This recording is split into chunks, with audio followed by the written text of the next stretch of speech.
Questa, per esempio, è presa da una foto di gruppo dove siamo in tanti, io sono alla sua Quindi in questa foto lo destra, sta sta guardando. guardando a me.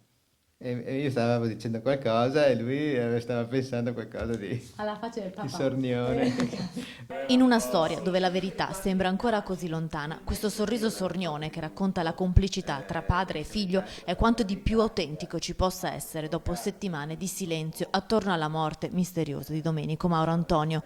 Papà Bruno e mamma Antonia ci mostrano la foto di loro figlio e per un attimo anche nei loro sguardi torna quello stesso sorriso. Domenico era un ragazzo molto equilibrato, molto sensibile, molto gentile, che amava relazionarsi anche con le persone. Un ragazzo che ascoltava e che sapeva quando ci si doveva fermare. Bruno e Antonia mai hanno dubitato che quella notte drammatica Domenico fosse ubriaco. Nessuno ha visto, nessuno ha sentito, troviamo poco credibile che quello che sia accaduto possa essere accaduto in assoluta assenza di testimoni. Un pensiero angoscia questi genitori. Cosa sia accaduto quella notte del 10 maggio quando Domenico è precipitato dal quinto piano dell'albergo di Milano dove era in gita con la scuola?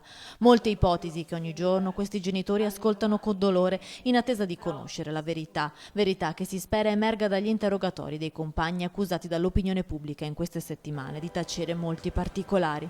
Il silenzio può essere dettato da paura e quindi bisogna vincere questa paura e collaborare.